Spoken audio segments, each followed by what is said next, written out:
오늘 말씀을 보십시오. 21장 21절에 보시면 공의와 인자를 따라 구하는 자는 무엇이 있다고요? 생명과 공의와 영광을 얻느니라 그랬습니다. 공의만 있어도 안 되고요. 인자만 있어도 안 돼요. 공의와 인자가 함께 가야 되는 것입니다. 함께 가지 못할 때 무슨 일이 생기나요? 자칫 잘못하면 생명은 파멸이 될 수가 있어요. 같이 가지 않을 때 나타나는 현상, 어떻게 보면 공의가 아니라 사리사욕이 되어서 자기만의 정당성을 주장하는 그런 사욕으로 변질될 수가 있어요. 그리고 영광이 아니라 수치와 치욕으로 얼룩질 수가 있는 거예요. 무엇을 원하시겠습니까, 여러분들? 저는 제가 이렇게 지금까지 나이 먹어오면서 이게 두 가지가 같이 가야 되는 거구나, 뼈저리게 본 그런 케이스들이 여러 군데가 있어요. 자식 좋다고 무조건 내 자식 최고다, 그것도 아니더라고요.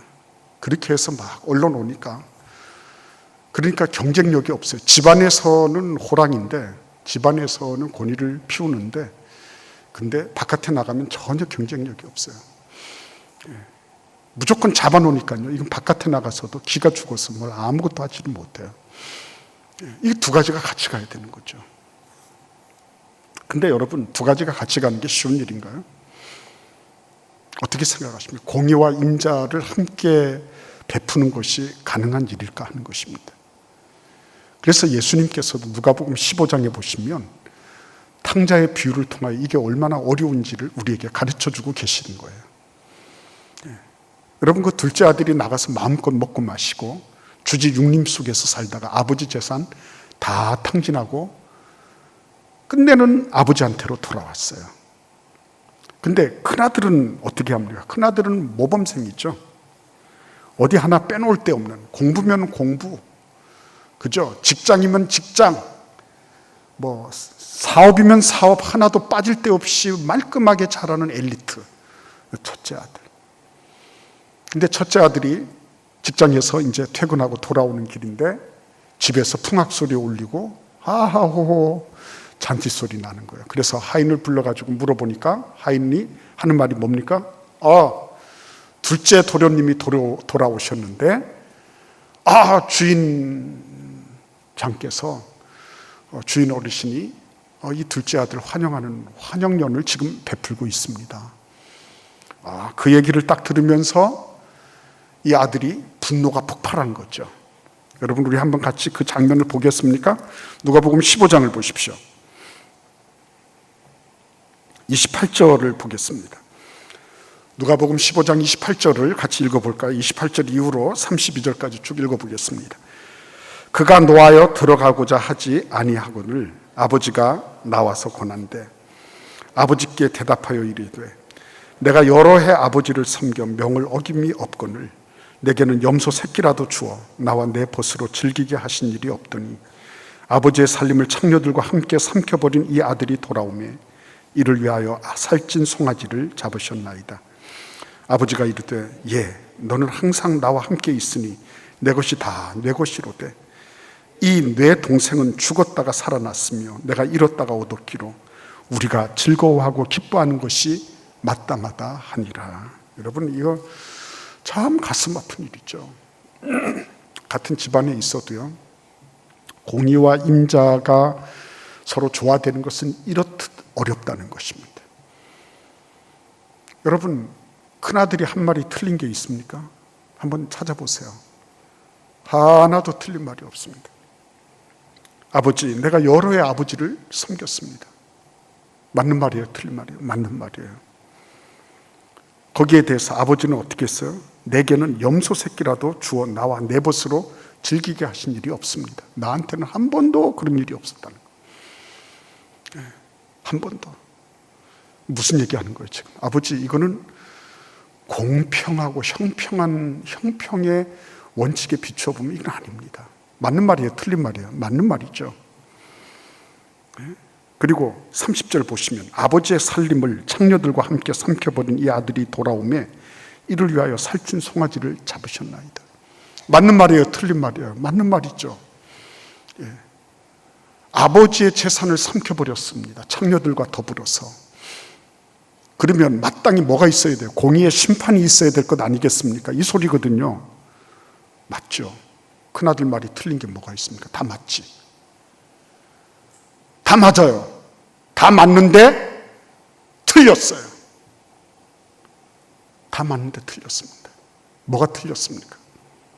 아니, 구구절절히 맞는 말만 했잖아요. 그러면 구구절절히 맞는 말대로 그대로 적용해 볼까요?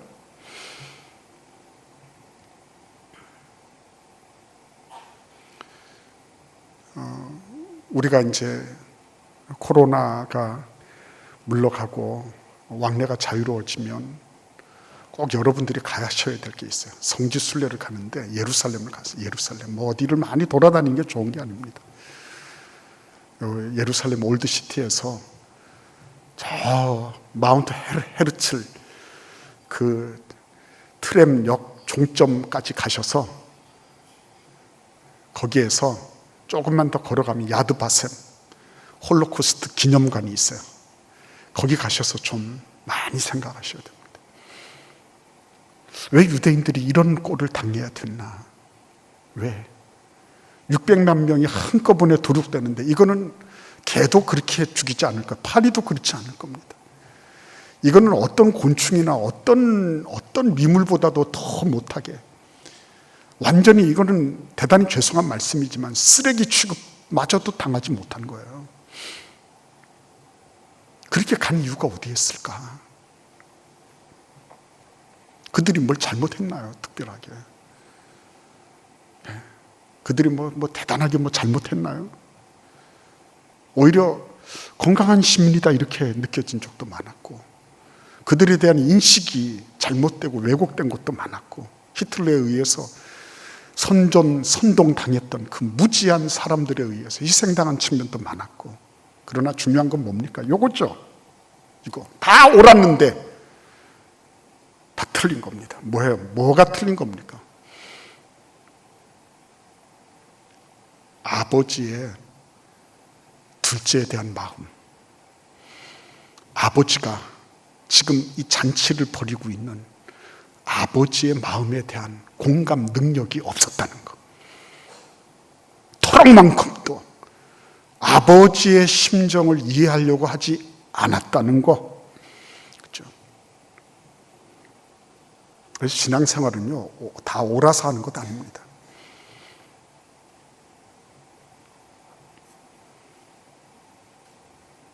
유대인들이 다 옳았을까요? 결코 그렇지 않았습니다. 근데 그렇지 못한 사람들에 대해서 얼마나 정죄하고 비난했습니까? 히틀러는 그런 마음이죠. 야, 너희들이 그렇게 잘나고 똑똑하고 올바르냐?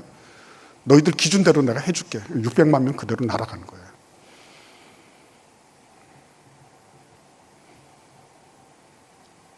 틀린 얘기를 하고 옳은 것을 거짓으로 하고 이렇게 살자는 것 아닙니다. 옳다고 주장하는 그 자체가 잘못된 것이 아니라 그런 것을 함께 공감할 수 있는 그 마음이 없는 거. 둘째 동생이 돌아왔잖아요. 둘째 동생이 돌아왔으면 저 녀석이 얼마나 힘들었으면 저렇게 왔을까. 얼마나 자기 딴에는 참 부끄럽고 수치스러울까. 내가 좀 동생한테 가서 야, 그동안에 있던 거 털어버리자, 이런 말까지는 못하더라도 그래도 동생의 그런 마음들, 부끄러워하고 수치스러워하고 제대로 얼굴을 들지 못하는 그런 어떤 것들을 좀 헤아려 주면 잘못됐을까요? 그게 토론만큼도 그런 게 없었잖아요. 토론만큼도. 옳은 말을 한 게 잘못된 게 아니라 그런 미안해하고 죄지어서 부끄러워하고 힘들어하고. 아버지가 뭐라고 말씀하십니까? 32절을 보십시오. 이 내 동생은 죽었다가 살아났으며 내가 잃었다가 얻었기로 해놓고 그 다음에 대명사를 뭐로 받아요? 우리가 즐거워하고 기뻐하는 것이 마땅하다. 우리는 누구를 가리킵니까? 여기서 지금 그 말을 듣고 있는 첫째 놈 가리키는 말이에요. 우리 할 때는 이 아버지가 너도 네 동생이 돌아왔으니까 마땅히 즐거워하고 기뻐해야 되지 않겠니? 동생을 뭐로 본 것입니까? 경제적 환산 가치로만 봤죠. 동생을. 이 나쁜 녀석은 우리 아버지 거 다 털어먹고 이제는 왔으니까 내 것까지 가지고 갈 가능성이 농후한 놈이구나.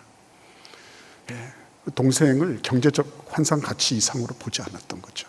둘째는 다 옳았는데요, 그 깊은 동기를 들어가 보면 참 안타깝게도 이런 너절하고 부끄럽고 참 내놓기 거시기한 그런 모습들이 나타나는 거죠. 그래서 여러분, 여기 뒤에 누가가 이 누가복음을 기록할 때 첫째 아들에 대한 행방을 끝내는 묘사하지 않고 있다는 거 여러분 알고 계시죠? 28절을 보십시오. 거기 보시면 누가는 처음에 아버지가 나와서 첫째 아들을 설득할 때에 그때 어떻게 하고 있었습니까? 그가 노하여 들어가고자 하지 아니하거늘 그랬거든요. 들어가지 않았다 그랬습니다. 아버지가 나와서 권했거든요. 들어가자고. 야, 동생이 왔잖아. 죽었다가 살았잖아. 야, 우리 들어가자. 그런데 들어갔다는 말이 있습니까? 없습니까? 없잖아요. 왜 없을까요? 왜 없을까요? 누가가 누락했을까요? 아마도 어떨지 모르죠. 아마 이렇게 잔치 끝나고 들어갔을지, 아니면은 끝내 안 들어가고 버팅기고 있었을지 모르는 거죠. 그런데 그런 거에 대해서 누가가 하나님의 영감을 받아서 이 글을 기록할 때에 아주 분명했던 거 있어요. 뭐냐면 이게 공감이 되지 않는 그런 사람에 대해서 하나님도 관심 없는 겁니다. 자기 옳은 것만 알지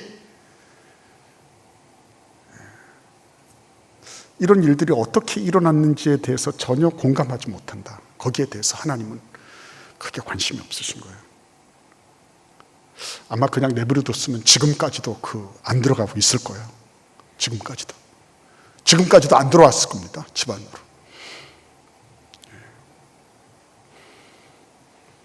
여러분, 그렇기 때문에 이 공의와 임자의 문제, 첫째 아들은 공의를 내세웠습니다. 공의롭게 따져야죠. 아버지, 연로하셔서 노망이 드신 겁니까? 이렇게 하는 거고요. 아버지는 뭘요? 그래도 죽었다가 살아왔는데 인자를 베풀어야지. 그렇게 하신 거예요. 인자를 베풀어야지. 저는 그러면 들어왔는데 문전박대해서 다시 내쫓으면 어떻게 되겠니? 굶어 죽는 것밖에 더 했겠냐. 그래서 아버지의 마음으로 받아들이고자 하는데 첫째는 그게 안 됐습니다. 자기의 정당함, 내가 엘리트로서 모범적인 삶을 살고 난 옳게 살았고 난 누가 뭐라고 해도 난 아버지를 위해서 충성했고 그러므로 나는 나 자신을 주장할 수 있는 모든 여건이 다 갖추어져 있어요. 그래서 큰소리 친 거죠. 아버지의 마음은 아란 것이 없습니다. 그래서 여러분, 유대인들이 이 첫째 아들 같았습니다. 하나님의 마음에 대해서 알지 못했어요. 왜 하나님이 저런 나사렛 예수 같은 사람 보내가지고 저렇게 저 이방인들, 저 더러운 저 이방인들, 지옥의 불쏘시기나 써야 될 저런 이방인들까지 다 구원하신다고 저리 오지랖 넓게 하시는, 공의로우신 하나님은 절대로 그런 일이 없을 거다, 그렇게 생각한 거죠. 그래서 여러분, 우리는 이 공의와 임자를 하나님이 어떻게 조합을 하셨나, 이 모순되는 두 가지가 어떻게 하나가 되게 만드셨나, 여기에 교회의 의미가 있고 우리가 살아가는 존재의 의미가 있는 거예요. 이거 놓쳐버리면 안 되는 거죠. 우리가 의와 공의, 생명과 공의와 영광을 누리려고 한다면 이 부분을 우리는 결코 간과해서는 안 될 것입니다. 우리 같이 한번 하나님의 말씀을 찾아보도록 하겠습니다. 베드로 전서를 보겠습니다. 베드로 전서 2장 23절 말씀을 함께 읽도록 하겠습니다. 2장 23절 같이 읽겠습니다. 욕을 당하시되 맞대어 욕하지 아니하시고 고난을 당하시되 위협하지 아니하시고 오직 공의로 심판하시는 이에게 부탁하시며 친히 24절도 읽겠습니다. 친히 나무에 달려 그 몸으로 우리 죄를 담당하셨으니 이는 우리로 죄에 대하여 죽고 의에 대하여 살게 하려 하심이라. 아멘. 여러분, 욕을 당하셨지만 맞대어 욕하지 않으셨어요. 공의로 따지면은 욕을 당했으면 욕으로 갚아줘야 될 것인데 그렇게 하지 않으셨어요. 고난을 당하셨지만 그럼에도 불구하고 위협하지도 않으셨습니다. 그리고 그 모든 것들을 공의로 심판하시는 하나님께 맡기셨습니다. 그리고 본인은 뭐예요? 공의의 심판 대상으로 전락하셨습니다. 이것이 일어난 사건이 뭐예요? 십자가 사건인 것입니다. 십자가 사건. 하나님께서 공의의 심판은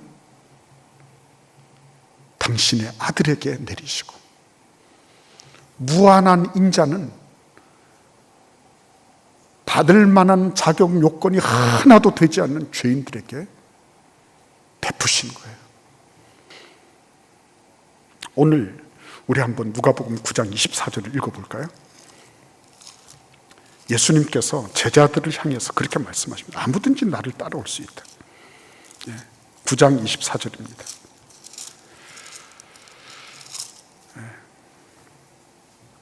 근데 한 가지 중요한 일이 있다 그랬죠. 24절을 같이 읽어볼까요? 누구든지 제 목숨을 구원하고자 하면 잃을 것이요 누구든지 나를 위하여 제 목숨을 잃으면 구원하리라. 아멘. 누구든지 제 목숨을 구원하고자 하면 잃어버릴 것이다. 그러나 누구든지 나를 위하여 제 목숨을 잃으면 구원하리라. 노블레스 오블리주는 그런 것입니다. 고결한 신분, 높은 신분, 그렇죠? 그런 분들이 더 희생하는 거예요. 내가 누군데가 아니라 나는 이렇게 금주 오겹이니까 너희들 흙수저들 너희들 가서 희생하라 이게 아니라 나는 금수저로서 누릴 만큼 누렸다. 그러므로 이제는 내가 당신들을 돕고 섬겨야 된다. 그래서 강철한 앤드류 카네기 같은 사람은 자신을 가난한 사람들의 대리인으로 그렇게 여겼어요. 65세 때 5억 불 되는, 지금은 한 80억 불 정도 되는 그런 재산을 다 처분했습니다. 도서관 3,000개를 짓고요.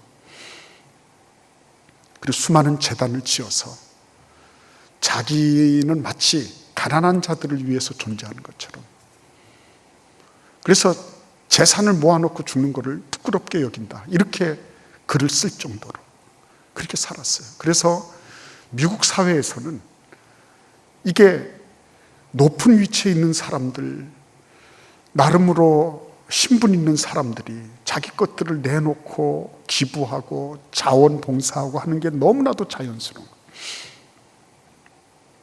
그래서 존 나이스비트 같은 그런 사람들은 아시아 메가트렌드라는 책에서 그런 얘기했습니다.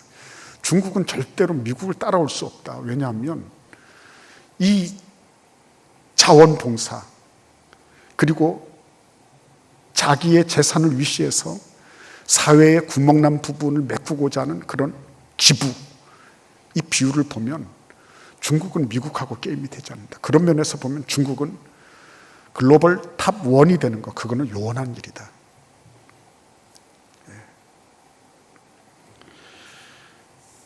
고결하고 높은 신분, 거기에 걸맞는 사회적인 책임.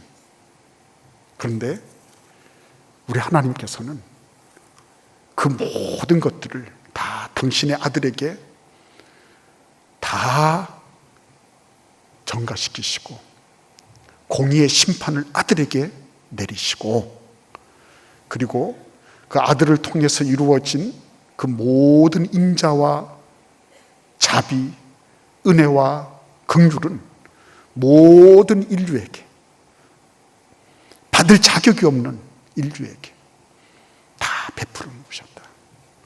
그게 기독 정신이고 그게 교회의 정신이고 우리가 살아가는 삶의 겁니다. 오늘 우리의 삶 속에서 그런 삶이 필요하지 않겠습니까? 그렇죠? 다들 내 거를 주장하고 내가 조금이라도 손해보면 죽을 것 같이 덤비는 그런 세대 속에서, 그래, 어떻게 보면 아닌 것 같죠. 그런데 그렇게 하니까 뭐가 생겨요? 생명과 공의와 영광이 있는 거예요. 소탐대실하는 그런 게 아니라 보면 그렇게 사시는 분들이 깊이 기억에 남는 거예요. 저도 깊이 기억에 남는 겁니다. 그렇게 하지 않아도 되거든요. 그분이 그렇게 하지 않아도 누가 뭐라고 할 사람이 없어요. 그런데도 불구하고 하나님의 나라를 위하여 몸된 주의 몸된 교회를 위하여 그렇게 자기 자신을 희생하는 분들, 목사에게도 그렇게 기억이 된다면 하나님 나라에는 얼마나 기억이 될까. 그리고 목사는 알지 못하는 것도 많잖아요. 그러나 하나님은 그 모든 것을 하나도 놓치지 않으시잖아요. 오늘도 우리의 삶 속에 이 놀라운 노블레스 오블리주, 영적인 노블레스 오블리주, 우리를 하나님께서는 왕같은 제사장으로 택하신 족속으로, 그의 소속된 백성으로 우리를 불러주셨어요. 고귀한 신분입니다. 그 신분 가지고 오늘도 이 거룩한 노블레스 오블리주를